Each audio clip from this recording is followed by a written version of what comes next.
आइए इस मकाम पर मैं चाहूंगा कि बलरामपुर की सरजमीन से एक शहजादा उठा, पूरे हिंदुस्तान के अदबी सफे पर छा गया।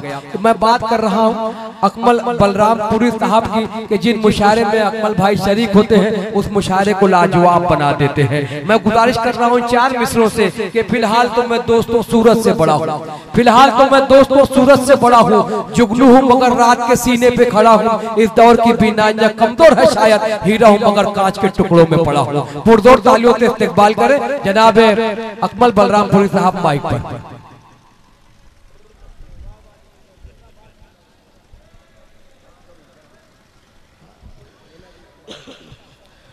अस्सलाम वालेकुम।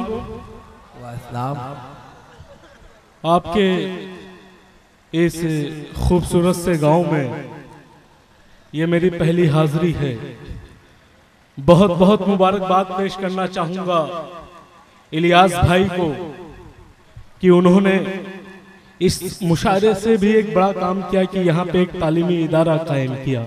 मैं चाहता हूँ एक बार जोरदार तालियां उनके लिए बजा दें आप। बहुत बड़ा काम है दोस्तों, मुबारकबाद। यकीनन जानिए सच्चर कमेटी की रिपोर्ट अभी 2-3 दिन पहले सच्चर कमेटी के जो चीफ जस्टिस थे उनका इंतकाल हुआ। उन्होंने जो रिपोर्ट तैयार की थी उसमें कहा गया था कि मुसलमानों की आज जो हालत है वो इतनी बदतर है कि उनके यहाँ पे जो हरवाहे चरवाहे होते थे वो भी आज उनसे आगे निकल चुके हैं, क्योंकि उन्होंने तालीम हासिल किया। शायद यही वजह है कि इलियास भाई ने अरसलान इंटरनेशनल स्कूल का यहाँ पे कयाम किया। अल्लाह और तरक्की दे। अभी मोहब्बत की बात हो रही थी और जहां तक इलियास भाई मुझे लगता है विकास भाई भी बहुत कुछ पढ़ के गए। विकास भाई एक लड़की से बहुत मोहब्बत करते थे, तो उसको एक दिन उन्होंने लेटर में लिख के भेजा था कि मुझसे ज्यादा है जब तुमको जमाने का ख्याल, फिर मेरी याद में तुम मश्क बहाती क्यों हो। मुझसे ज्यादा है जब तुमको जमाने का ख्याल, फिर मेरी याद में तुम मश्क बहाती क्यों हो। तुम में हिम्मत है तो दुनिया से बगावत कर लो, वरना माँ बाप जहाँ कहते हैं शादी कर लो। माँ बाप जहाँ कहते हैं शादी कर लो। 4 में से पढ़ता हूँ कि हल्का हल्का सुरूर टूट गया, हल्का हल्का सुरूर टूट गया, आईना था हुजूर टूट गया। चंद अशार अदब चाहिए, क्योंकि फैजान भाई भी बैठे हुए हैं। अलीगढ़ में मेरे बहुत सीनियर थे 2006 में, माशाल्लाह आजकल लेक्चरर भी हैं। तो चाहता हूँ कि कुछ अशार अब भी हो जाए इंशाल्लाह, फिर वो सब कुछ सुनाऊंगा जो आप सुनना चाहते हैं। बहैसियत जामिया मिल्लिया इस्लामिया यूनिवर्सिटी का तालिब इल्म होने के नाते जिम्मेदारी भी बनती है कि अदब की आबरू को कुछ बचा के रखूं। क्या बात है। कि हल्का हल्का सुरूर टूट गया, आईना था हुजूर टूट गया, उसको ठुकरा दिया मोहब्बत में, उसका सारा गुरूर टूट गया। उसका सारा गुरूर टूट गया। 4 में से और पढ़ता हूँ कि कुछ जरा देर को सो जाएंगे आते जाते, इस शहर की अदबी फजाओं को सलाम करते हुए, कि कुछ जरा देर को सो जाएंगे आते जाते, एक दिन देखना खो जाएंगे आते जाते। कुछ जरा देर को सो जाएंगे आते जाते, एक दिन देखना सो जाएंगे आते जाते। मैं जब आया तो हवाओं ने मुझे छू के कहा, तुम इसी शहर के हो जाओगे आते जाते, तुम इसी शहर के हो जाओगे आते जाते। 4 पढ़ता हूँ कि बिछड़ के उससे कभी भी नहीं सदा देंगे। फैजान भाई, सिराज भाई, सबकी नजर करता हूँ कि बिछड़ के उससे कोई भी नहीं सदा देंगे, अब इससे ज्यादा उसे और क्या सजा देंगे। क्या बात है। बिछड़ के उससे कोई भी नहीं सदा देंगे, अब इससे ज्यादा उसे और क्या सजा देंगे। बहुत गुरूर है उसको चिराग होने का, हमारा नाम हवा है उसे बुझा देंगे। हमारा नाम हवा है। अरे वाह वाह, इलियास खान साहब अकमल बलरामपुरी साहब का इस्तकबाल करते हुए, हमारा नाम हवा है उसे बुझा देंगे। किसी भी रात का महताब बन नहीं पाया, वो सोती आंखों का भी ख्वाब बन नहीं पाया। किसी भी रात का महताब बन नहीं पाया, वो सोती आंखों का भी ख्वाब बन नहीं पाया। जो अपने आप को कहता था मैं समंदर हूँ, मगर वो ढंग से तालाब बन नहीं पाया, मगर वो ढंग से तालाब बन नहीं पाया। बहुत अच्छे साहब, वाह वाह। एक नज्म पढ़ूंगा उससे पहले चाहता हूँ 4 मिसरे एक और सुन ले कि याद करते हुए आंखों में नमी ढूंढेगा, मुझको मालूम है वो मुझ में कमी ढूंढेगा। याद करते हुए आंखों में नमी ढूंढेगा, मुझको मालूम है वो मुझ में कमी ढूंढेगा। कामयाबी की हर एक सीढ़ी मुबारक हो उसे, एक दिन उतरेगा नीचे तो जमी ढूंढेगा, एक दिन उतरेगा नीचे तो जमी ढूंढेगा। एक नज्म पढ़ना चाहता हूँ, हिंदुस्तान और मुसलमान, जिसका उन्वान है, और तकरीबन कुछ दिनों पहले दुबई भी गया था, वहां पे भी बहुत मोहब्बतों के साथ लोगों ने सुना। मैं चाहता हूं, क्योंकि 2008 में जब बटला हाउस का इनकाउंटर हुआ इलियास भाई, तो जरूरत महसूस की कि मुसलमानों का जो एक चेहरा दिखाया जा रहा है, एक मीडिया जो आज की दिखा रही है, तो कुछ हकीकत की रोशनी में कुछ बातें की जाए। उससे पहले पढ़ूंगा कि अभी बंद होती आंखों के कई अरमान बाकी है, मुझे वो क्या खरीदेंगे मेरा ईमान बाकी है। अभी बंद होती आंखों के कई अरमान बाकी है, मुझे वो क्या खरीदेंगे मेरा ईमान बाकी है। हमारे देश की मिट्टी तुझे हम माँ भी कहते हैं, तेरी भी गोद में अब तक कई शैतान बाकी है। जो पाकिस्तानी कहते हैं, जो पाकिस्तानी बोले उनसे इतनी बात कह देना, हमारी टूटती सांसों में हिंदुस्तान बाकी है, हमारी टूटती सांसों में हिंदुस्तान बाकी है। अगर अकमल की शायरी पसंद आ रही है, जोरदार तालियों से इस्तकबाल करें और ये इजहार करें कि आप जिंदा हैं, बेदार हैं। मैं चाहता हूं कि अगर अशार अच्छे हों तो दुआओं से नवाजें, क्योंकि आपको एक बात बता दूं कि इलियास भाई ने एक स्कूल का कयाम करके बहुत अच्छा काम किया। मैं आपको बता दूं, कल रिजल्ट आया है यूपीएससी का, जिसमें 39 मुस्लिम कैंडिडेट कामयाब हुए, जो पिछले के मुकाबले में बहुत कम है, 3.93% है। तो मैं चाहता हूं कि इलियास भाई जिस तरीके से मजबूती के साथ स्कूल का काम कर रहे हैं, आप भी इनके हौसलों को मजबूत करें, क्योंकि ऐसे लोग बहुत कम हैं। बंद पढ़ता हूं, सुनिएगा।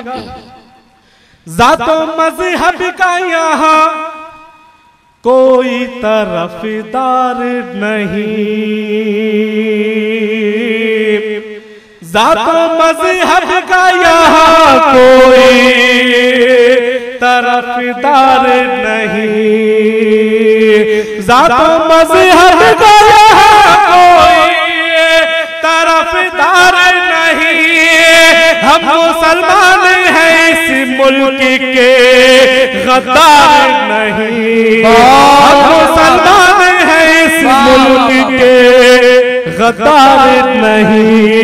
जो मेरे नौजवान दोस्त हैं यहाँ पे खामोश हैं। डॉक्टर अब्दुल कय्यूम साहब इस्तकबाल करते हुए इस मुशायरे में खैर मकदम अकमल। क्योंकि मैं आपको बता दूं कि मुझे मालूम है आप मोहब्बत की शायरी सुनते हैं, मगर यकीन जानिए जो कौम मुशायरों में झूमती है, उस कौम में सिर्फ कव्वाल पैदा होंगे, एपीजे अब्दुल कलाम नहीं पैदा होंगे। तो मैं चाहता हूं कि अगर आप शायरी सुन रहे हैं तो कुछ हकीकतों से भी वाकिफ हो। शायद आप इतिहास भूल चुके हैं, तारीख भूल चुके हैं, कि गलत राहों पे जाने से ठहर जाते तो अच्छा था, किसी की याद में रोने से मर जाते तो अच्छा था। गलत राहों पे जाने से ठहर जाते तो अच्छा था, किसी की याद में रोने से मर जाते तो अच्छा था। तुम्हें अपना समझ के तुमसे मैं एक बात कहता हूँ, बड़ों की सरपरस्ती में संवर जाते तो अच्छा था, बड़ों की सरपरस्ती में संवर जाते तो अच्छा था। ऊंचाई पर पहुंचकर मैं भी महसूस करता हूँ, अगर तुम भी बुलंदी पर नजर आते तो अच्छा था। और तुम्हारे कांधों पे इस मुल्क के फ्यूचर का जिम्मा है। नई नस्लों अगर तुम भी सुधर जाते तो अच्छा था, नई नस्लों अगर तुम भी सुधर जाते तो अच्छा था। वाह वाह वाह जी, इनायत कीजिएगा। नाम जब आया तिरंगे का तो इज्जत की है, आज जब आई है मंदिर पे हिफाजत की है। नाम जब आया तिरंगे का तो इज्जत की है, आज जब आई है मंदिर पे हिफाजत की है। हमको इस मुल्क का तारे बताने वालों, हमने बंटवारे में अपनों से बगावत की है, बंटवारे में अपनों से बगावत की है। शायद जो दोस्त थे पीछे वो समझ नहीं पा रहे हैं कि मैं किस बंटवारे की बात कर रहा हूँ। इलियास भाई, तारीख को दोहराने की जरूरत है। 1947 में हिंदुस्तान पाकिस्तान का बंटवारा होता है तो मौलाना अबुल कलाम आजाद जामा मस्जिद की सीढ़ियों पे चढ़ के कहते हैं कि लाल किला की दीवारें तुमसे सवाल कर रही हैं, ताजमहल की खूबसूरती तुम्हारे कदमों को रोक रही है कि तुम ये हिंदुस्तान छोड़ के कहां जा रहे हो। अगर तुम यहां से चले गए तो तुम्हारे बाप दादाओं ने जो जायदाद छोड़ी है, जो मीरास छोड़ी है, जो इबादत गाहें छोड़ी है, जो पनाह गाहें छोड़ी है, उनकी रखवाली कौन करेगा। उस वक्त जब हिंदुस्तान के मुसलमान जा रहे थे तो जामा मस्जिद पे लोगों ने कहा, जो मुसलमान रुक रहे थे, कि आखिर तुम यहाँ क्यों रुक रहे हो, सियासत का रुख बदल चुका है, ये वतन अब हमारा नहीं है, हमारा तो तुमसे खून का रिश्ता है, खून के रिश्तों से बढ़ के कुछ नहीं होता है। तो मुसलमानों ने कहा था नहीं, इसी मिट्टी के लिए हमारे लोगों ने अपनी जानों को निसार किया था और खून के रिश्तों से बढ़ के इस मुल्क का रिश्ता होता है। मगर उसके बावजूद भी आजादी के 68 सालों के बाद भी दहशतगर्दी का इल्जाम हम पे आता है। पढ़ता हूँ, सबके कहने से तो हकदार नहीं हो सकते, अपनी मिट्टी के गुनहगार नहीं हो सकते। कितनी शर्म की बात है इलियास भाई। बहुत सारे पॉलिटिकल नेता हैं, वो भी कभी कभी ऐसे बयान देते हैं और कि शर्म से सर झुक जाए। इसीलिए आपने बिल्कुल सही कहा था इलियास भाई, every politician should be educated then India will be successful, कि जब इंडिया का हर नेता पढ़ा लिखा होगा तब हिंदुस्तान की हालत बदलेगी। इलियास भाई का कहना था। बंद करता हूँ। इस मुशायरे की कामयाबी के लिए मैं बहुत बहुत मुबारकबाद पेश करता हूँ। जमील साहिब भाई बहुत अच्छी निजामत पेश कर रहे हैं। मुंबई से रईस भाई आए इस मुशायरे को सुनने के लिए, सोनू भाई, सईद भाई, तमाम दोस्तों का शुक्रिया अदा करता हूँ।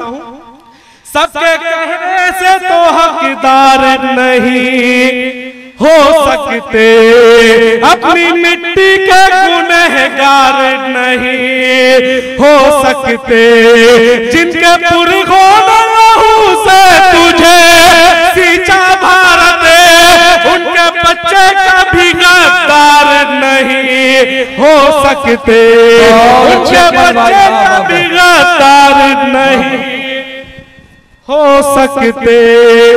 बहुत बहुत शुक्रिया जिस निस्बतों के साथ आप मुझे नवाज रहे हैं। आखिरी बंद पढ़ता हूँ, मगर उससे पहले बता दूं कि लोग तारीख को मिटाने की कोशिश कर रहे हैं।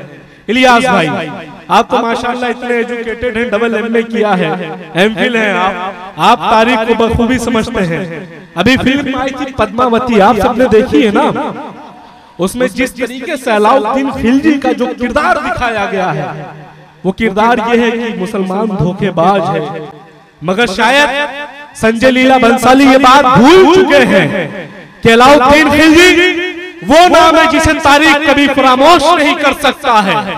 मंगोल, इतिहास गवाह है कि मंगोल जो इतने खतरनाक थे, जब प्यास लगती थी तो घोड़े का नल्ला काटते थे, उसका खून पीते थे, और भूख लगने पे आदमियों का गोश्त खाते थे। उन मंगोलों को अलाउद्दीन खिलजी ने 5 बार हिंदुस्तान से भगाया, हरा कर भगाया। पढ़ता हूं, आप तमाम दोस्तों की दुआएं चाहिए। हमने हर दौर में इस मुल्क की खातिर लोगों अपनी जानों को हथेली पे सजा कर रखा। जिन मंगोलों से कोई जीत नहीं पाता था, उन मंगोलों से भी भारत को बचा कर रखा। उन मंगोलों से भी भारत को बचा कर रखा। आखिरी बंद है, शोरा कराम की फहरिस्त बहुत तवील है, बस ये आखिरी बंद है, मैं पढ़ के बैठ जाऊंगा कि गाय के खाने वालों को वो कहते पाकिस्तानी हैं, इल्जाम मदारिस के बच्चों पर वो तो तालिबानी है। गाय के खाने वालों को वो कहते पाकिस्तानी है, इल्जाम मदारिस के बच्चों पर वो तो तालिबानी है। हमने भी इस मुल्क की खातिर खून की होली खेली थी, गर तुम हिंदुस्तानी हो तो हम भी हिंदुस्तानी हैं। अगर तुम हिंदुस्तानी हो तो हम भी हिंदुस्तानी हैं। प्यार के बदले प्यार का हर एक घर से तुम पैगाम हमारा पाओगे, लेकिन दहशत गर्दी का इल्जाम भी सारा पाओगे। मुजीब भाई, प्यार का हर एक घर से तुम पैगाम हमारा पाओगे, लेकिन दहशत गर्दी का इल्जाम भी सारा पाओगे। और दहशतगर्द जो कहते हैं वो कान खोलकर अब सुन ले, इतिहास के हर एक पन्नों में तुम नाम हमारा पाओगे। इतिहास के हर एक पन्नों में तुम नाम हमारा पाओगे। आखिरी खंड में बिल्कुल इलियास भाई, जी भाई, जी भाई, आपको बता दूं कि हमारी हुकूमत क्या थी, हमने क्या गंवाया है। जिस तरह हम हैं मिटे, खुद को मिटा कर देखो, जहां तेरे लिए सर को कटा कर देखो। जिस तरह हम हैं मिटे, खुद को मिटा कर देखो, जहां तेरे लिए सर को कटा कर देखो।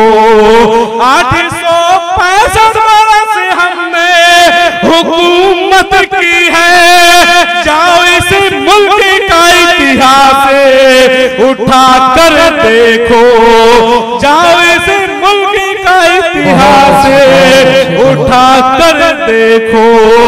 कौन कहता है कि इस मुल्क के हकदार नहीं, हम मुसलमान हैं इस मुल्क के गद्दार नहीं। बहुत बहुत शुक्रिया। अस्सलाम वालेकुम। हम मुसलमान हैं इस मुल्क के गद्दार नहीं। अकमल बलरामपुरी साहब की खूबसूरत शायरी के बाद